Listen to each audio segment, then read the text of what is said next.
Riddle me this, riddle me that. When you go to the shops and you happen to pass down the toy aisle and you just happen to see a great big stack of Lego Star Wars figures that are on a reduced special offer, what do you do? What do you do? I'll tell you what I did. I went and bought some. Okay, so here we have Star Wars, The Phantom, 75048. You have a figure by the name of Ezra Bridger and Seawee. Oh, that can be his nickname, Seawee. But his actual name is C1-10 pence, also known as Chopper. Okay, so he's already got a nickname. Well, how was I to know? As you can see, this rather peculiar thing from Star Wars Rebels. Aha, there it is. Let's get the name in focus here. It's got a Stormtrooper helmet in the top. It's got somebody wearing a Stormtrooper outfit, which looks like that person there, piloting this craft and firing stuff. Explosions going off, TIE fighters in the background.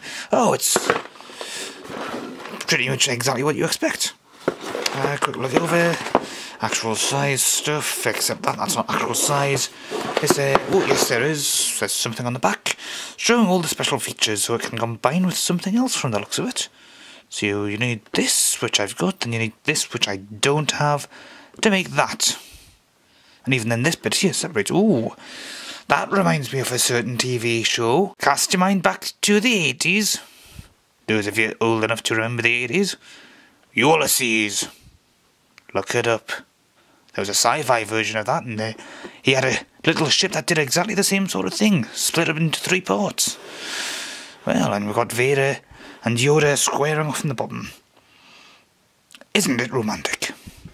Well, I'll put this to one side because we've got others to review as well. We've got General Grievous's Death Wheel.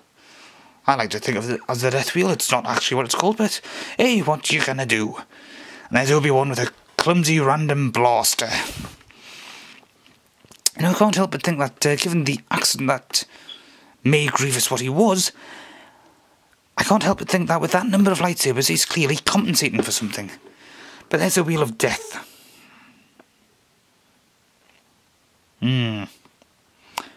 Yes, people are actually trying to make things like this. They even started trying to make them before Star Wars did this.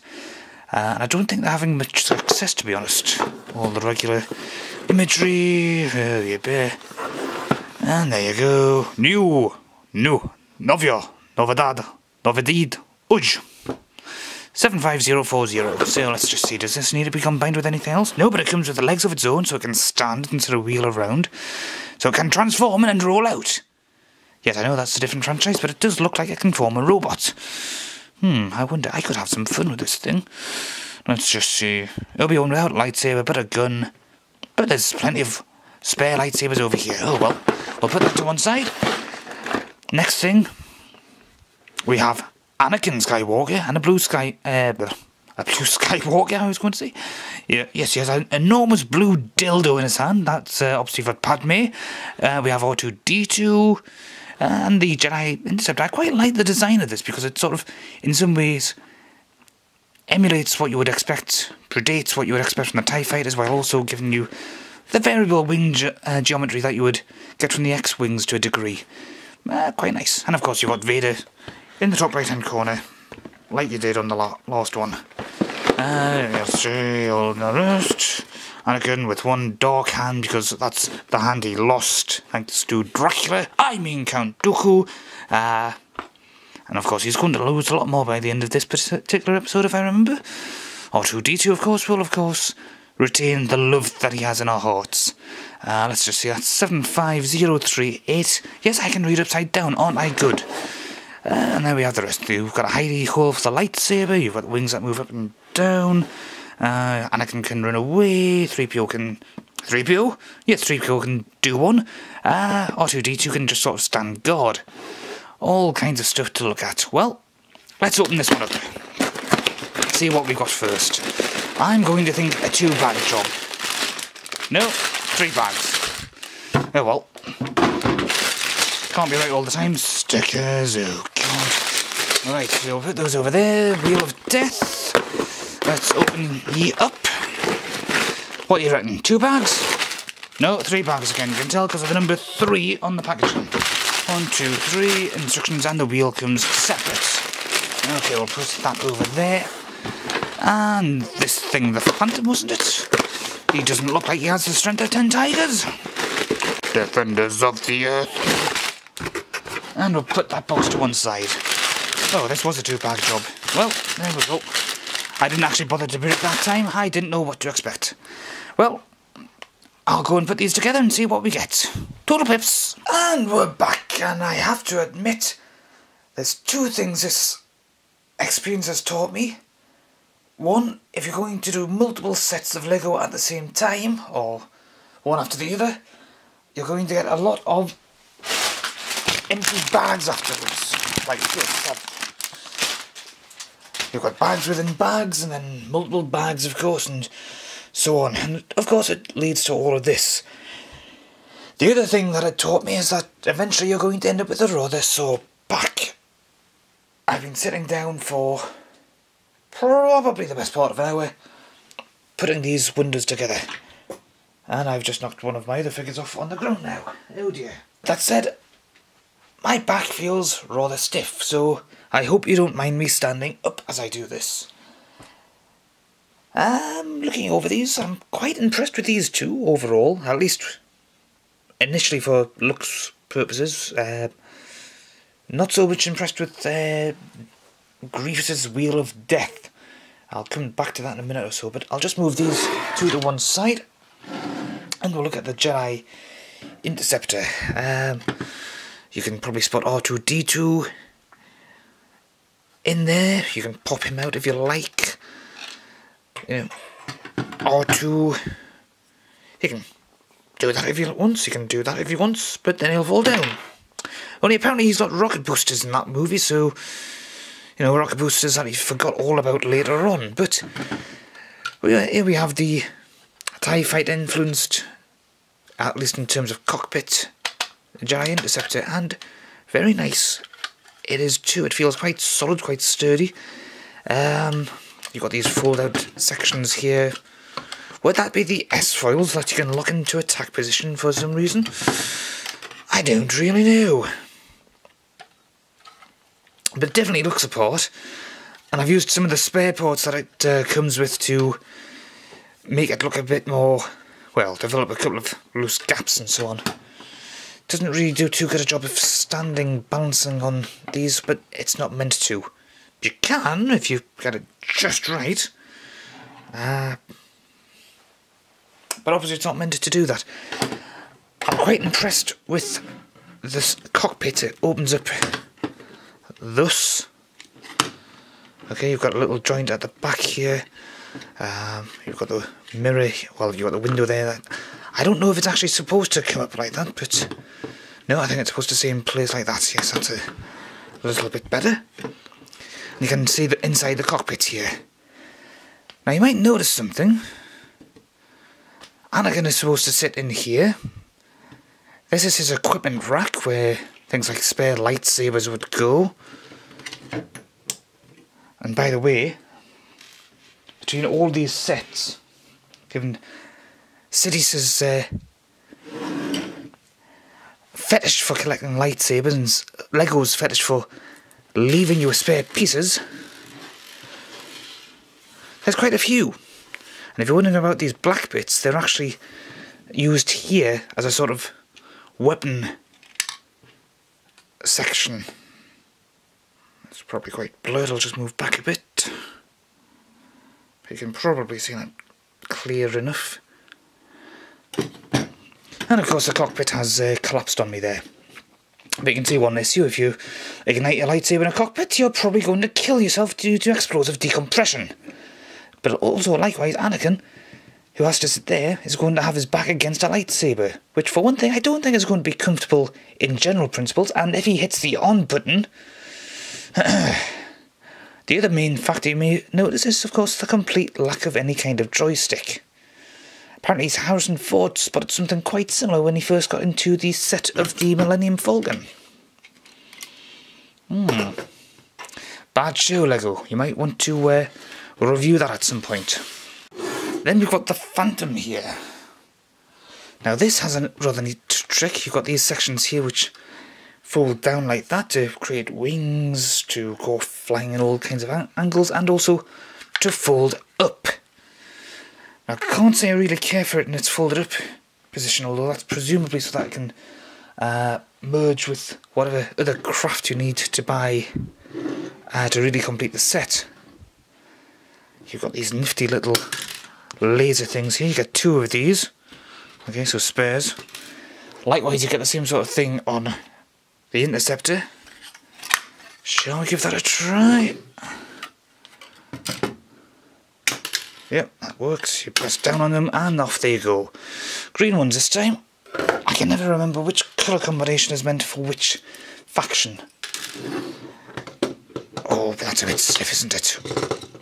That might need a little bit of wearing down with continuous use, but you can sort of get the idea. And again, same thing. Cockpit, no kind of joystick. Or indeed any other controls, which is a bit of a poor show. In the back you've got this somewhat hard to open up box. Or should I say door, airlock, whatever. You can sort of see in there, but not too well. And let me just think.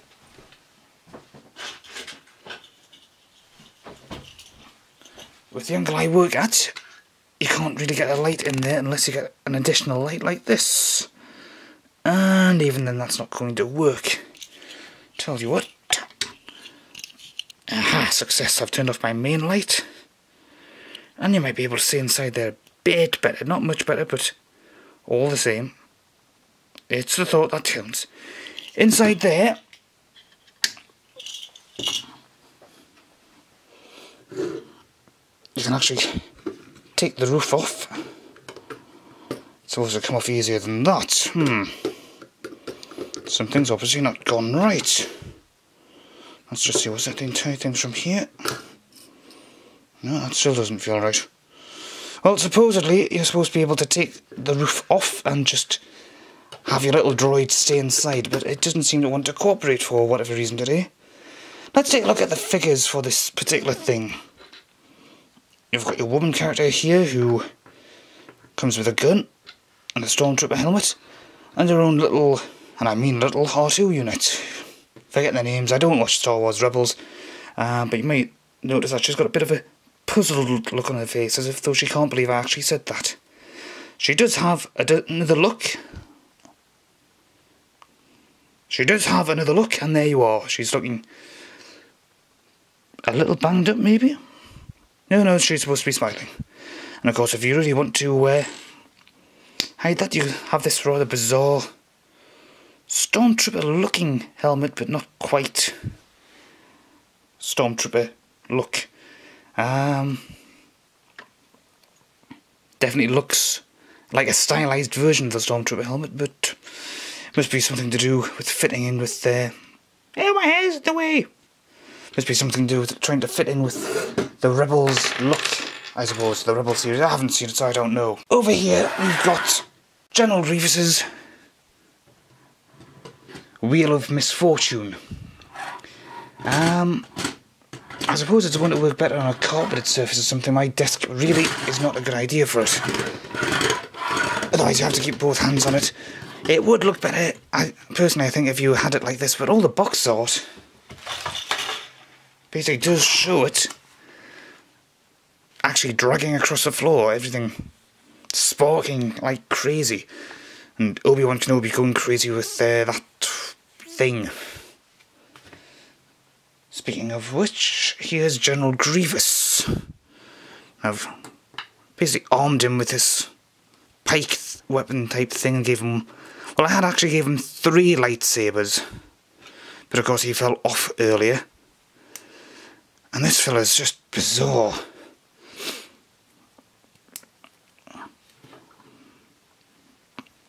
He feels very flimsy, very weak as far as structure is concerned. He can fall over if you don't balance him quite right. And there's not much in the way of posability here. The head is either looking forward all the time or looking up. And the arms themselves, it was basically the same mould, sort of duplicated. Let's just take these off because they're getting in the way. It's got a full 360, and the other arms can do that, and the legs do this. And of course, when you compare him with Obi-Wan here, he is a little taller, but not by much. And from what I remember, Grievous in the series and the movies and what little I've seen of the Clone Wars cartoons, he was absolutely massive. I'm not really impressed. It even doesn't feel particularly good either. It's not actually bending much beyond the toes. It just feels like it's going to sort of go. It just doesn't do anything for me, to be honest. Faces a good enough likeness, but that's about it. And here we have Obi-Wan Kenobi. You must go to the Dagobah. You must go to the Dagobah system. Blah de blah blah. Use the Force. I have a bad feeling about this. Again, two faces. No jokes there, please. He's got a frown, and he's got another frown. They never really made much happiness for him, did they? They never really did anything to make him look particularly happy. And let's just take a look at the Wheel of Fear again. Various guns, you've got a missile there. Yeah, it's really lousy projection, but there you go, you've got guns here, you've got this little pod here. It does have legs that extend, although frankly... Oh, no, hang on a sec. There we go. So you can basically turn it into possibly something that the AT-AT or AT-AT technology was derived from, or alternatively just go and get yourself an actual elephant or something. But Grievous, look, his wheel can just spin and spin and spin and spin. Hours of fun. You can simulate being a gerbil. Or of course alternatively get Grievous's arms stuck there. Grievous is supposed to sit like that, that bit goes up like that. And he just sits there, looking fierce and menacing and so full of promise, and yet... nah. Now on the other hand, of course, there was Anakin, who I haven't introduced you to yet. Let's just see if I can go and find him. Where was he? Obi-Wan, have you seen Anakin anywhere? No, what's that, Anakin? You have seen him. Where is he? Where is he? You what? Did you have to do that? Did you? Really? Let's just see. Well, you're never going to get that hair care product commercial nowadays, are you? You might be able to get some work doing stair lifts or something like that. Oh, well. Yes, I know, it's a cheap joke. Let's just put them together and see what we've got. Yes, he comes with two leaves of face, as you can see. The stern face. And his child killer face. And of course he has his hair. Looks reasonably close enough hairstyle-wise to child murderer. And of course, robotic arm there, which will soon be joined by a robotic arm here, and robotic legs here and here. And a serious case of asthma. And a quick interjection. I should have pointed out something about this particular beauty here. Okay, there is one little trick. I said earlier that it can actually merge with another ship. It can also separate. Not sure it's supposed to be referencing something like the Saturn V rockets, for example. When I do see this section like this, I'm more sort of reminded of Transformers the movie from the 80s, the original animated version, because the Autobots shuttles could actually separate in a sort of similar fashion. A larger section would be left behind, and the command section would be jettisoned as a sort of escape pod. And that does sort of remind me of it right down to the shape. Look it up, you'll probably see something quite similar in animated form with Transformers and some man, or some robot would rather, saying, "I can't deal with that now."